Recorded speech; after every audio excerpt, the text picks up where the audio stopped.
So welcome to your 12-minute HR lesson, the visual lesson. We put out podcasts every week that they're strictly audio. Once a quarter, thereabouts, we'll put out a video of one of our more popular ones. Two of our most popular at this stage are Maslow's Hammer and Taking Charge with Calm. So this is Taking Charge with Calm with the visual backdrop of me walking the Heafy track in the South Island of New Zealand. Have a look, have a listen. Let's go.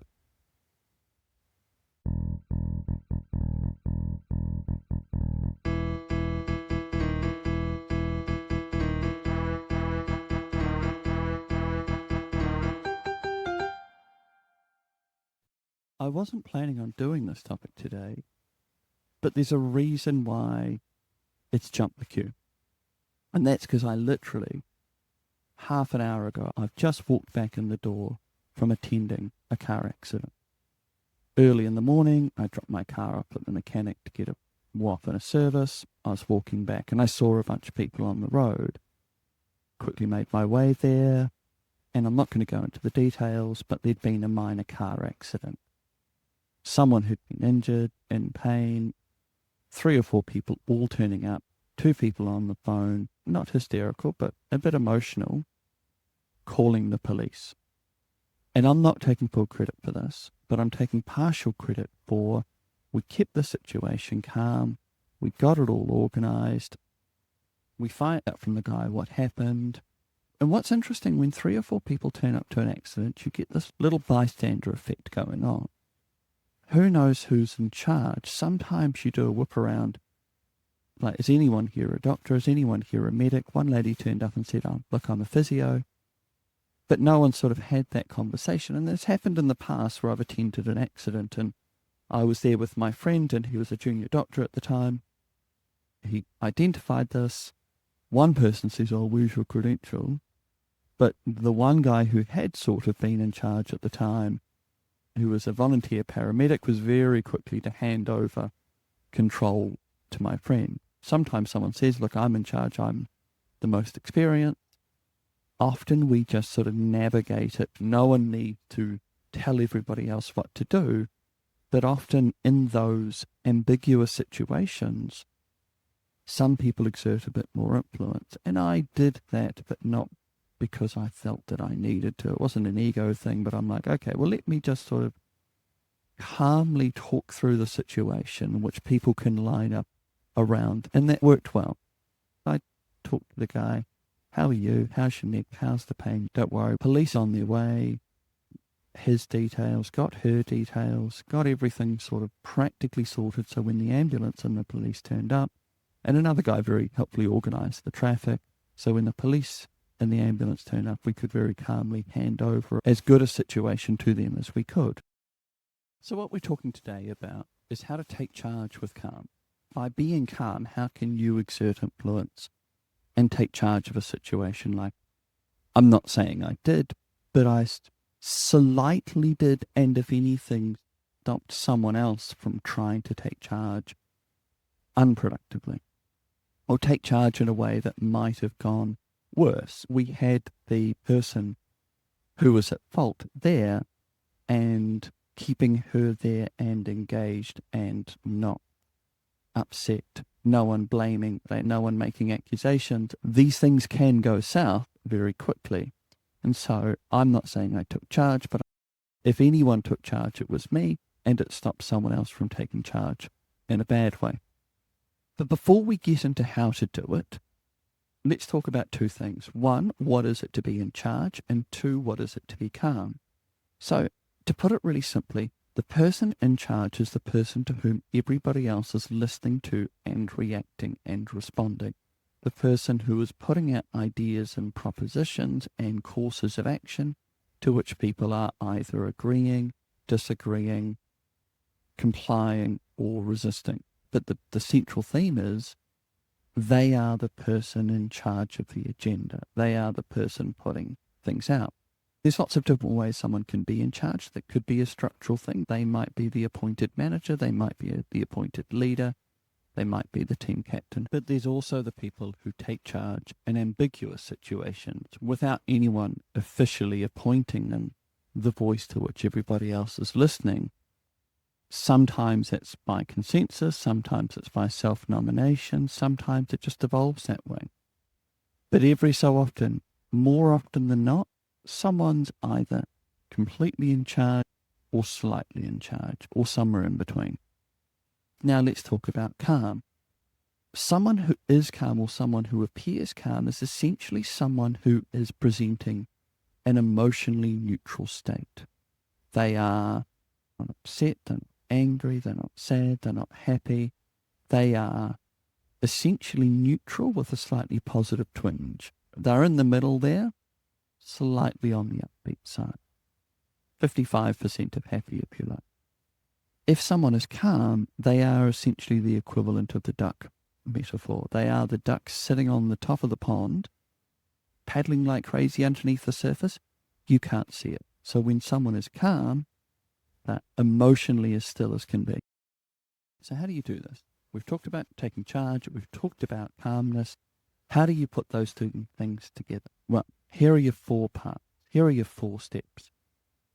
Step 1, don't take charge unless it is needed, unless you are the person who has to, or unless the conversation or things are going off track and you are certain that they are off track or not where they need to be, or they're going south, or we're building tension or conflict that we really don't need to.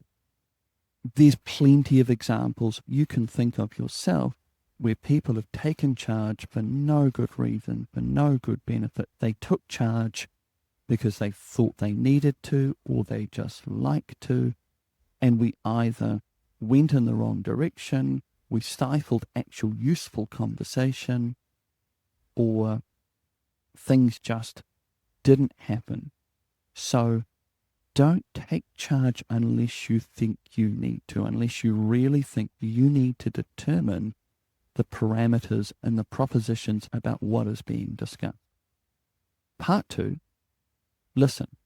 There's lots of adages. If you've got 2 ears and 1 mouth, there's the proverb, better to hold your tongue and have people suspect you're an idiot than to open your mouth and prove them right. But overall, I'm a big fan of everyone should live by the 70-30 rule of listen 70% of the time, talk 30% of the time. And there's been lots of situations where people haven't come up with the right propositions because they haven't understood the situation correctly. So most of the time, the most useful thing to do is to listen, to take all of the information and have a good time to think. The people who end up taking things in the wrong direction are the people who feel that they had to have answers quickly, that an answer is better than no answer, and we need to get in there and come up with a plan without really getting all the information. Taking the time to listen, taking the time to think, taking the time to process gives you that window to really understand what it is that we're talking about, what the actual situation is, what we're trying to achieve, so that if you need to, you can take charge. Part 3, and this is an exaggeration for effect, is drop a truth bomb. Don't actually drop a truth bomb, but you'll get the idea. That sounds extravagant. That sounds quite extreme. And this isn't going to work all the time, but I'm calling it truth bomb so it sticks in your head. Sometimes if things are going off track and you're like, okay, I really need to take charge in this situation, identify what it is that is wrong, where are we going wrong, what we really need to be talking about, what we really need to be trying to achieve, what actions we actually need to take here. Figure out what the problem is and what potentially the right course of action is, and then calmly drop that into the conversation. Sometimes you're waiting, sometimes you have to crowbar yourself in there, but calmly and clearly dropping that truth bomb, or dropping that, look, I think we need to be doing. Actually, no, hang on. I think we've gone off track. What I think the situation is this. We need to be thinking about this. Or really what I think our actual problem here is X. We need to focus on X and finding a solution to X. Doing that at the 1/3 mark is often quite useful because it, 1, establishes if you do need to take charge, and 2, gets you back on track before losing too much time. 4, and this is my real secret sauce, downward inflect your sentences. There's a subconscious convention in all of our language, particularly in New Zealand, but often around the world as well, where we upward inflect our sentences because we don't want to be right. We want to give people the opportunity to disagree. So we lift our sentences at the end. So it sounds like a proposition. I'm doing it now. Sounds like a tentative proposition, not an absolute proposition. When I do the opposite, when I drop my tone at the end of my statement, I'm making a definitive statement. I'm setting down a proposition that demands attention by its tone, not by its use of words, and not by its volume. If you want to take charge with calm, it's all in the tone. Not in the volume, not in the words, it's in the tone. And often that calm, unemotional, straightforward, to the point, calm tone with a downwards inflection, most of the time will get people stopping and listening and thinking about the proposition that you are putting down. They are rotating and gravitating and agreeing or disagreeing or discussing or arguing with what you think needs to be discussed.